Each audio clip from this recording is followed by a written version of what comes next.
last week, Diddy was rushed from his prison cell to a hospital in secret.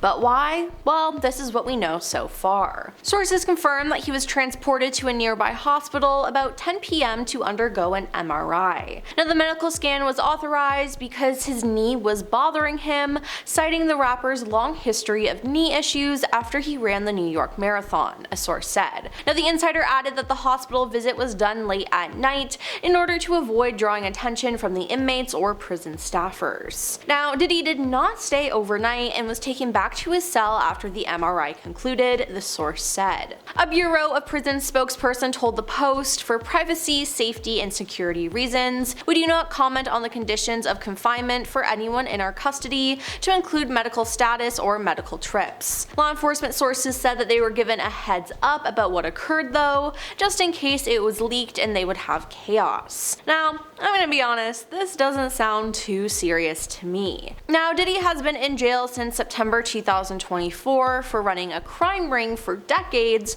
where he and others mistreated and took advantage of many people. The case against him is so serious that he's actually been denied bail 3 separate times. His lawyers unsuccessfully tried to keep him out of jail, requesting his release to home detention, travel restrictions, and a $50 million bond in Manhattan court. Now, prosecutors argued that Diddy is a serious flight risk and that he has the money, manpower, and tools to flee without detection. On October 10th, during an appearance in Manhattan, prosecutors revealed that authorities seized 96 electronic devices in raids of Diddy's Miami and Los Angeles homes, as well as a private airport in South Florida. Prosecutors say that Diddy might face more charges, something they have floated during prior court proceedings. And then, once again, he was denied bail. U.S. Attorney Damian Williams claimed his office had the testimony of dozens of witnesses and victims to his serial mistreatment and evidence from dozens of his own electronic devices and those of his co-conspirators. Investigators have taken more than 90 cell phones, laptops, cloud storage accounts, as well as at least 30 storage devices. They issued more than 300 grand jury subpoenas to obtain this evidence from communication providers, tech and social media companies, financial institutions, and Diddy's companies. Now, prosecutors allegedly have dozens of videos depicting Diddy's so-called freak-offs that corroborate witness testimony. Now, mid-November, it was reported that Diddy had tried to reach out to prospective witnesses and influence public opinion from jail in a bid to affect potential jurors for his upcoming trial. Prosecutors claimed in a court filing that was part of a bail request. Then, for a third time near the end of that month, he was denied bail again. Again, his lawyers had proposed a $5 million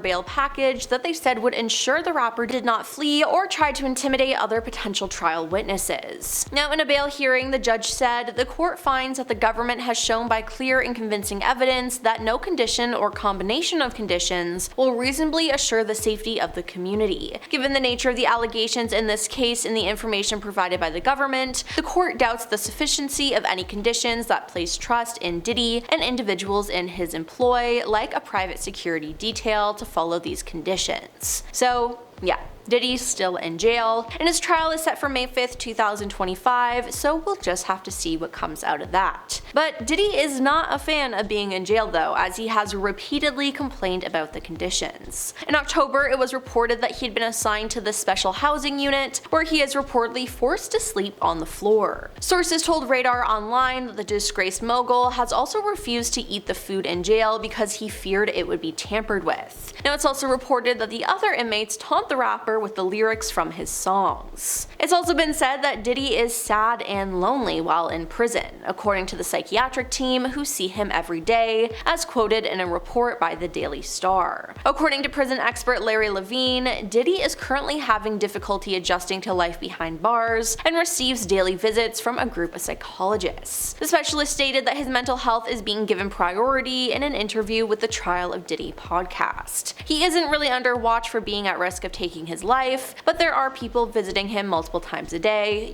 to check on him, Larry said. Someone from the psychology department is coming to visit with him, so they play a game with the prisoners. Now, Diddy is not only in the news for being sent to the hospital for his knee, but he's also had more lawsuits filed against him. A former bottle service attendant has just filed a lawsuit against Diddy, claiming she was taken advantage of by a club promoter at Diddy's direction. The woman who filed the suit anonymously as Jane Doe claims in the late 90s she attended an event hosted by Diddy at the Limelight nightclub in New York City. She says the club had 5 floors and the top 2 were reserved for intimate parties. Now, she says nothing happened to her at Limelight, but she and her friend made their way to the Trump Hotel in Midtown, and she claims that she never wanted to go, but Diddy made it clear that they did not have a choice. The woman says that she and her friend were taken to a penthouse suite, along with Diddy and several other men. She claims they were then held hostage in the room and taken advantage of. She also says that in 1997 she went to a party at Diddy's house in the Hamptons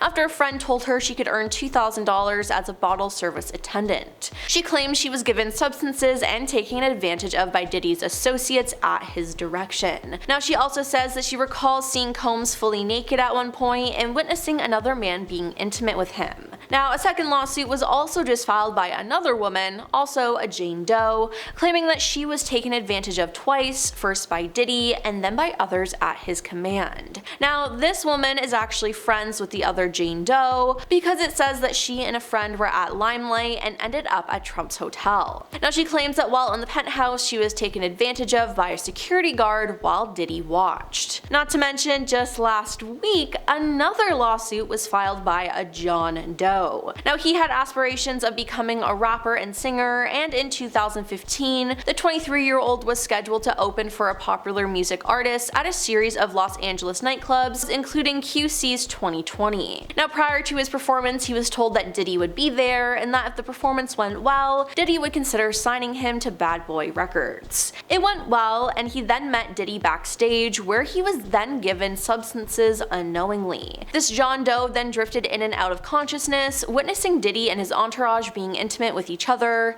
and he believes that Diddy took advantage of him as well. After he regained consciousness, he tried to fight off Diddy, but was told that it would ruin his chances of succeeding in music if he didn't comply. Now, Diddy allegedly ordered him to be intimate with a woman, but after pretending he needed water and to use the bathroom, the John Doe escaped to the parking lot and drove off. Now, all 3 of these lawsuits were filed by Tony Busby, who has made it clear in the media that he's willing to help whoever needs it when it comes to Diddy. He said that he plans to file more than 10 lawsuits in the next 7 to 10 days, as a deadline approaches on March 1st in New York, the last day of a law that allows victims to file civil lawsuits despite an expired statute of limitations. Now, he isn't just going after Diddy though, but anyone who was involved in the crimes, like Diddy's friend and fellow rapper Jay-Z. Last year, Tony disclosed that he sent out demand letters to celebrities asking them to pay up or face the consequences. Now, he'd also previously mentioned that investigations into Diddy's case had implicated several Hollywood big shots, but at the time, he refrained from dropping names. Now though, he says that he's going after other celebrities who attended Diddy's freak-offs, even if they did nothing wrong. In an appearance on TMZ documentary The Downfall of Diddy, Inside the Freak-Offs, Tony claims such big names are as guilty as those who perpetrated the crimes, explaining that their silence and unwillingness to stand against it makes them liable. Currently, Diddy is facing more than 30 civil lawsuits against him, but again, he claims his innocence. Diddy's legal team told TMZ, "As we've said before, Mr. Combs cannot respond to every new publicity stunt, even in response to claims that are ridiculous or demonstrably false." They continue by saying Mr. Combs and his legal team have full confidence in the facts and the integrity of the judicial process.